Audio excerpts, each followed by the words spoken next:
అన్నపూర్ణాదేవి సాక్షాత్తు వ్యాస భగవాను చెప్పినట్టుగా ఉంది ఈ కథ. రాశిఖండం అంటే ముందంట గ్రహాలకి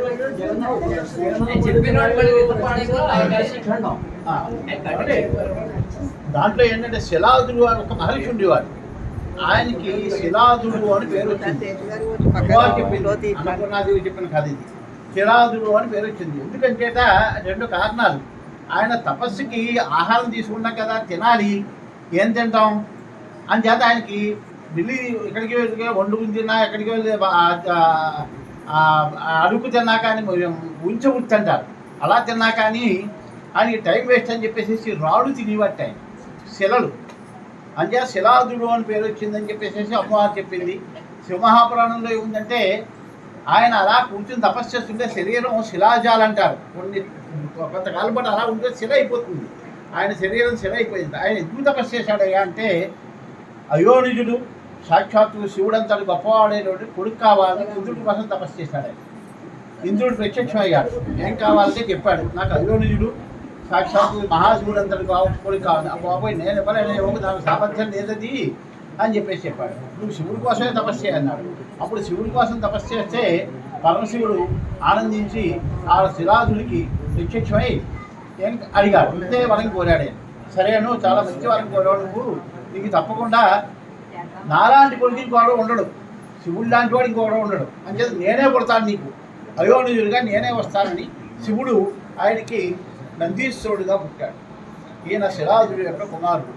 ఈయన శివుడి యొక్క ప్రమథగణాల్లో ముఖ్యుడు.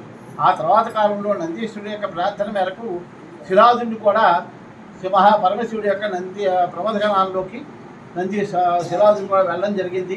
ఇది ఈ రోజున మనం నందీశ్వరుని తలుచుకుని ఈ వృత్తాంతం చెప్పుకోవడం మనందరికీ కూడా సకల శుభప్రద. ఈ విషయంలో మరొక విషయం చెప్తున్నాను. నేను ఈ దేవాలయాల అభివృద్ధికి నేను గత 4 సంవత్సరాల నుంచి చూస్తున్నానండి. ఇప్పుడు 4 సంవత్సరాల నుంచి నేను చూస్తున్నాను ఈ దేవాలయాల అభివృద్ధికి. ఈయన వయసు చూడడానికి చలుకునాల్లో ఉంటాడు కానీ 70+, 70 ఏళ్ళ పైబడిన వాడు. అహోరాత్రాలు కష్టపడుతున్నాడు. 24 గంటలు ఇదే జాస్, ఎక్కడికి మించినా ఇదే మాట. అలాగే జగ్గులు గారు అంతేకాకుండా గ్రామస్తులు అందరి సహాయ సహకారాలు ఉన్నాయి. అందరి సహాయ సహకారాలతోటి వీళ్ళ ఈ కార్యక్రమాలకి మనందరం కూడా ఇది గీతోదకంగా ఇటు శారీరకంగాను ఆర్థికంగాను కూడా దేవాలయ అభివృద్ధికి మనందరం కూడా పాటుపడాలని చెప్పేసి మనవి చేసుకుంటూ ఈ రోజున ఇటువంటి అద్భుతమైన కార్యక్రమానికి జరిగించడానికి ముందుకు వచ్చినటువంటి అర్చక స్వాములు ప్రోత్సాహకులకి మన బ్రహ్మశ్రీ సుబ్రహ్మణ్యం గారు, శర్మ గారు గురుత్వంలో, శ్రీ జగన్నాథ్ భెట్ల గారి గురుత్వంలో ఇటువంటి కార్యక్రమం జరగడం మన అందరికీ కూడా చాలా అదృష్టం అండి. అందుచేత అందరం కూడా వీరందరికీ కూడా సుఖ సౌఖ్యాలు కలగాలని చెప్పేసి భారతీయ రాజేశ్వర స్వామిని మరొకసారి ప్రార్థిస్తూ శివాయ గురువే నమః.